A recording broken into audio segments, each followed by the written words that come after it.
नमस्कार, मैं पंकज चौहान और शुरुआत करते हैं सुपरफास्ट खबरों से। या तो अरविंद केजरीवाल जी इस पर कार्रवाई करें, अन्यथा 7 वर्ष पूर्व दिए गए अपने बयान के लिए सार्वजनिक माफी मांग लें कि मैंने जो बोला था कि स्टिंग के बेस पर मैं तुरंत कार्रवाई करूंगा, वो मेरा उसी प्रकार से बचकाना, अपरिपक्व अथवा मन में विद्वेष रखने वाला बयान था।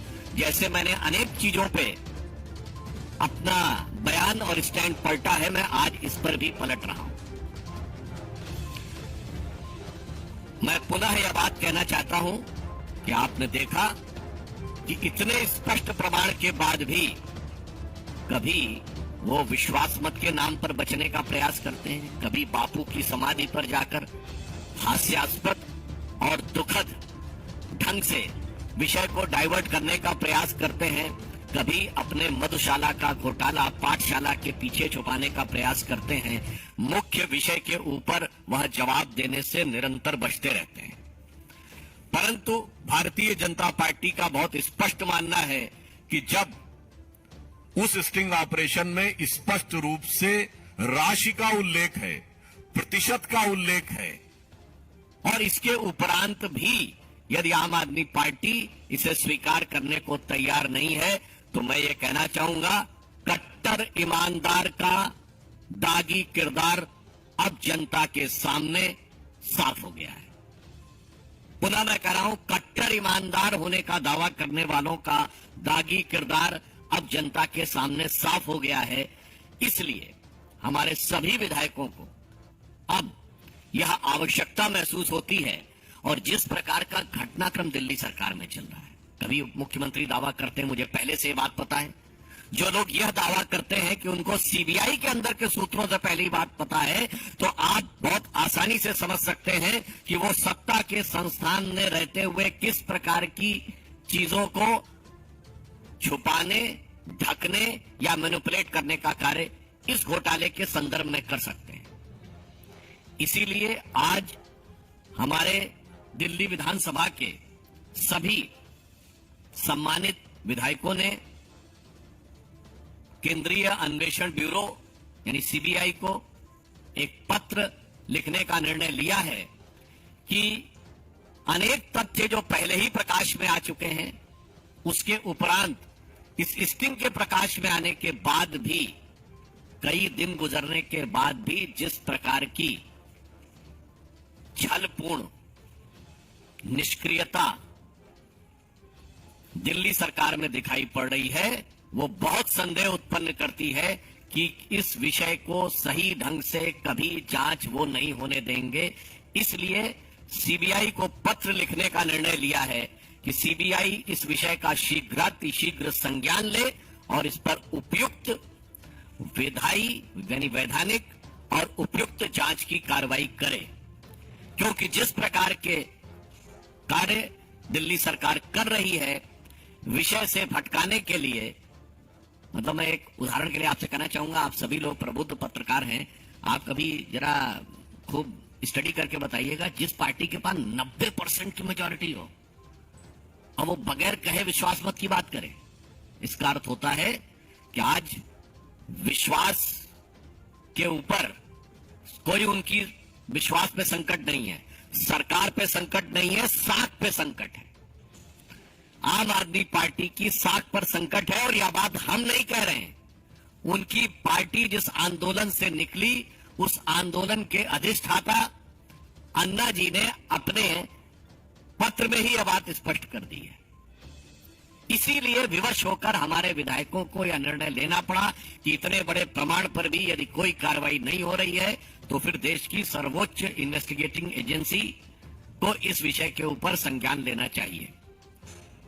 मैं इस संदर्भ में अनुरोध करूंगा दिल्ली विधानसभा में हमारे नेता प्रतिपक्ष रामवीर सिंह विदुड़ी जी से कि वो आपको संबोधित करें।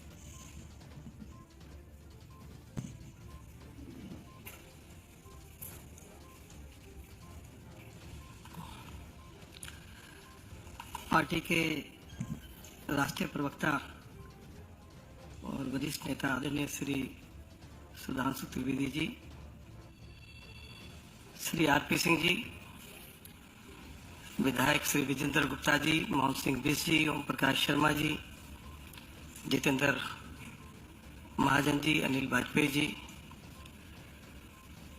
मीडिया के दिल्ली प्रदेश के प्रमुख हरीश खुराना जी, मीडिया के सभी सम्मानित साथियों,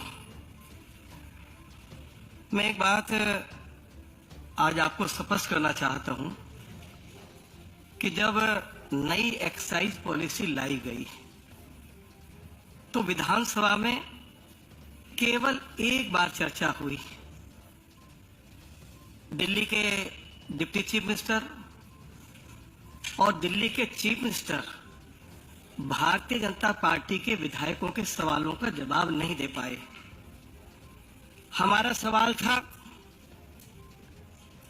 कि दिल्ली में कुल शराब के ठेके हैं 639 और सरकार कह रही थी कि दिल्ली में 849 शराब के ठेके हैं और हम उनकी उतनी ही संख्या रख रहे हैं।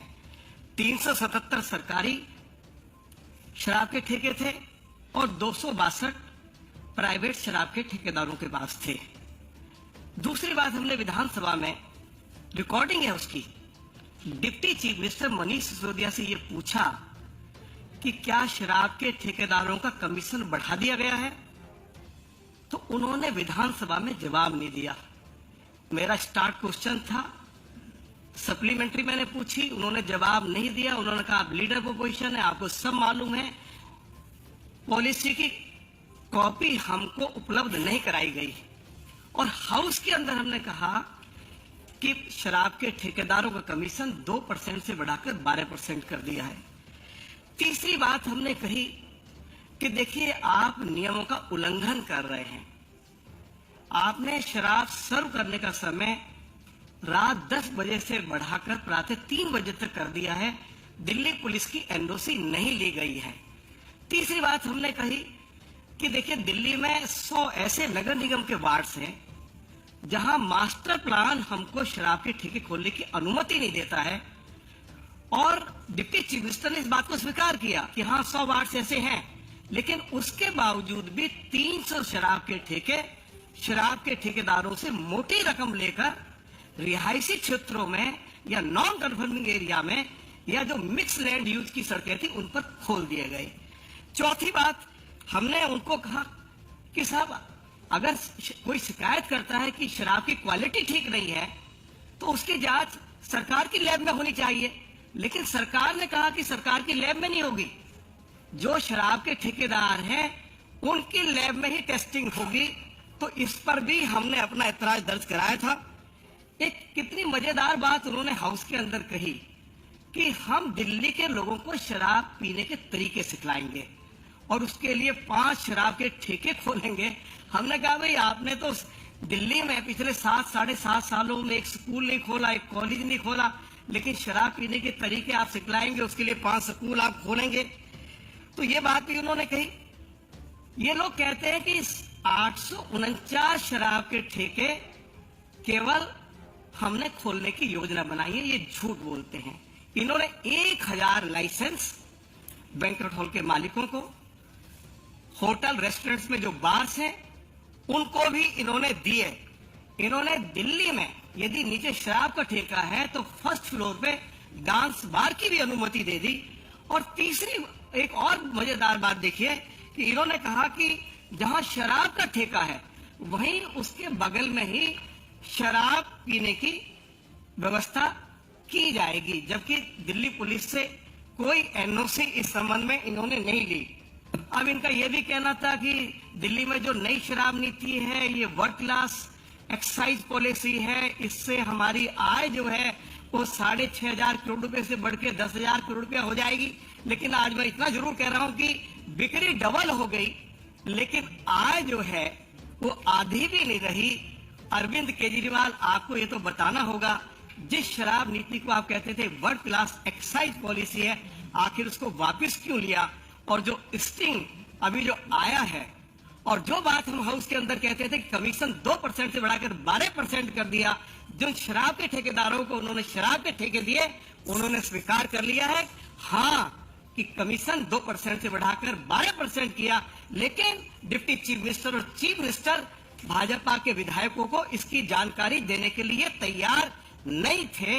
अब शराब के ठेकेदार कह रहे हैं कि हाँ 2% से बढ़ाकर 12% हुआ और उसमें से 6% शराब के ठेकेदारों के जेब में गया और 6% जो है वो सरकार केजरीवाल या सिसोदिया की जेब में गया। यही मैं कहना चाहता था। अरविंद केजरीवाल कभी विधानसभा में चर्चा कराते नहीं है, चर्चा से भाग खड़े होते हैं। कभी चीफ मिनिस्टर भी और डिप्टी चीफ मिनिस्टर जो सवाल हमने विधानसभा के अंदर रखे हैं या विधानसभा के बाहर रखे हैं, उन पर कभी आज तक उन्होंने जवाब नहीं दिया है। मैं आज जरूर चाहूंगा कि वो हमारे सवालों का जवाब अब तो कम से कम देने का कष्ट करें। मैं यही कहना चाहता था। बहुत बहुत धन्यवाद।